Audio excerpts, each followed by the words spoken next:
everybody, welcome to my channel. My name is Taylor. If this is your first time here, if it's not your first time here, welcome back. So today I just wanted to do a really quick video because I think it will help a lot of people out, and we are going to go over prescription labels. Okay, so I have a test prescription label here and available for you, and I am just going to take a moment to show you where everything is. So I have the prescription label here, and we're just going to go line by line. Most prescription labels look like this. Some might differ a little bit, the font might be different, the placement might be different, but all in all, the information that is on every prescription label is similar, because most of these things we have to put on a prescription label by law. So just as lay people, as people who take medications, I just thought it would be very helpful for you to know what's going on, because I get so many questions and I'm like, maybe I might help a lot of people with this. If not, if you think it's dumb, that's cool, child, skip over it. But if you think it is useful, please keep on watching.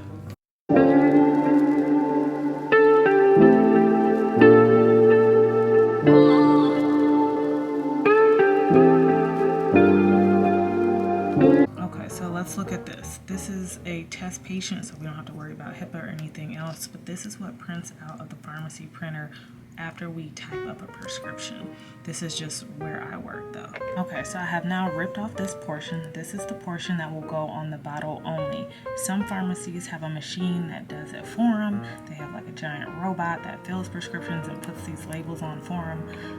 And some pharmacies, you have to do it manually, or some prescriptions, but that's besides the point. So we're going to start at the top. This, what I have blacked out, is the name of the pharmacy you're filling at, and then down below is the relevant information related to that pharmacy. So here you would have our address, obviously Cincinnati, that's where I live, and then here would be how to contact the pharmacy. So if there's any problems with your prescription, if you need any refills, if you need to talk to the pharmacist, always refer to this number here, because this will get you to the right person. Next up, you have your prescription number. This is important in case you want somebody to look up your recent prescription, if you want to call in refills, what have you. Next, here, this is where our placement is for the pharmacist who filled it, their initials. That is my initials. And then here you'll have the doctor. This is like a fake doctor who filled this fake prescription, or who wrote this fake prescription, excuse me. So you'll see her name placed right there. Next up, you'll have your name. Here we do last name, then first name, but this will be the name of the person whose prescription it is. Next up will be their actual address. This is a fake address, but this is where that fake person lives. You'll have obviously the city, zip code. Right here is the date that the prescription was filled. This is very important because this means a lot in terms of when you can fill your next prescription and how many pills you should actually have left. Here we have how to take the medication. So this patient looks like this fake patient is Hispanic, so it was translated to Spanish. Next up, you have what the medication is, the strength, as well as the form. So this is aspirin 325 milligram tablets, enteric coated. You don't really need to worry about that, but just know that that is where that is. Next up, we have how many pills were prescribed and how many pills should be in your bottle.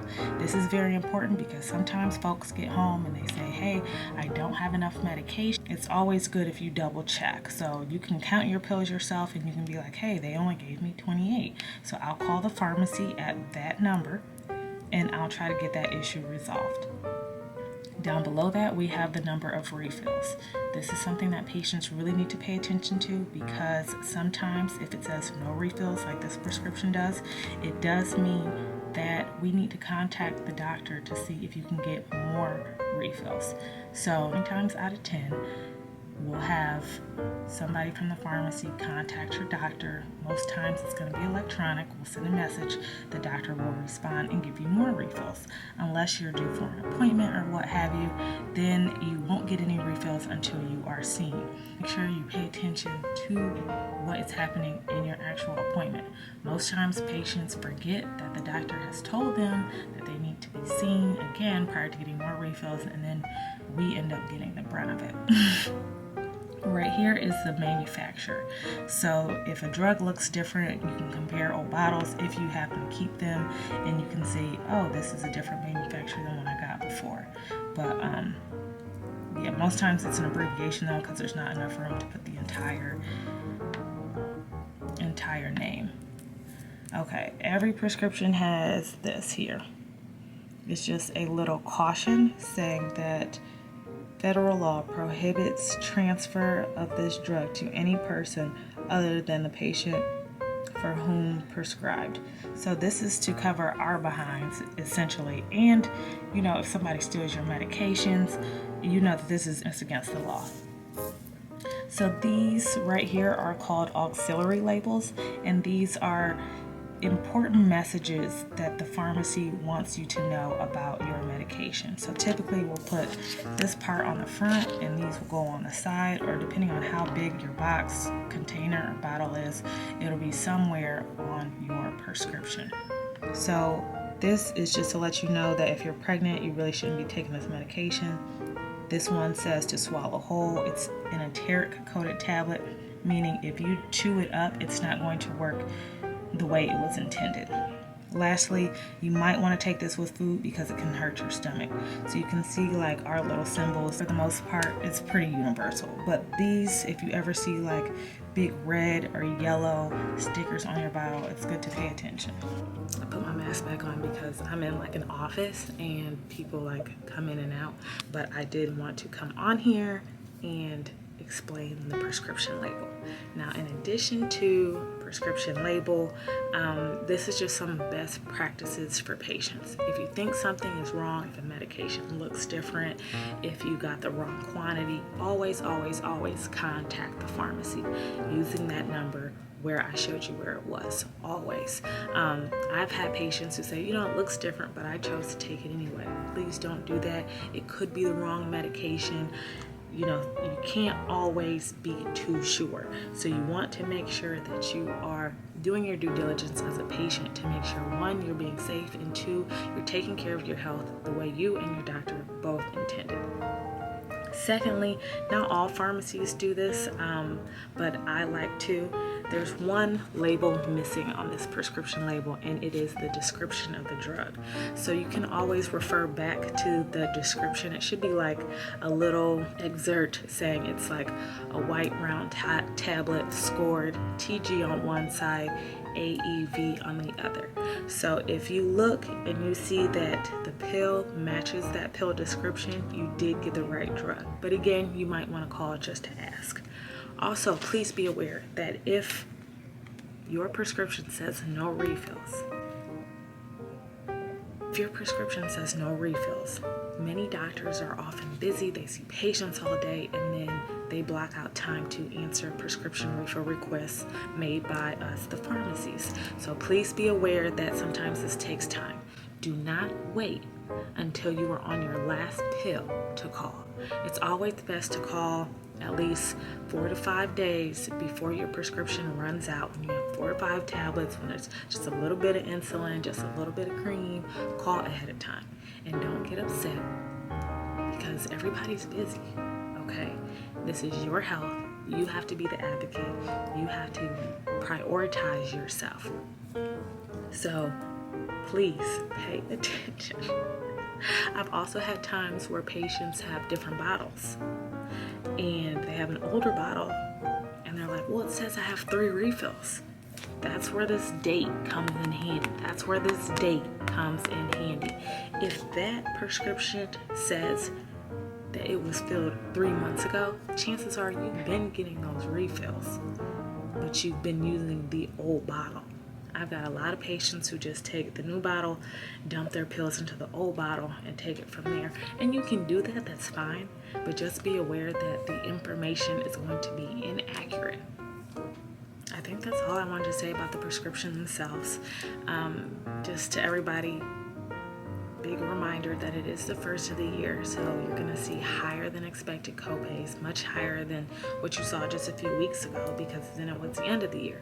So in the beginning of the year, many insurances have deductibles. limits, which you have to meet. That means you need to spend so much money in order for insurance to start lowering your copays again. So please be aware that this is the time that we're dealing with that. It's a new year, so maybe some medications that were covered last year are not covered this year.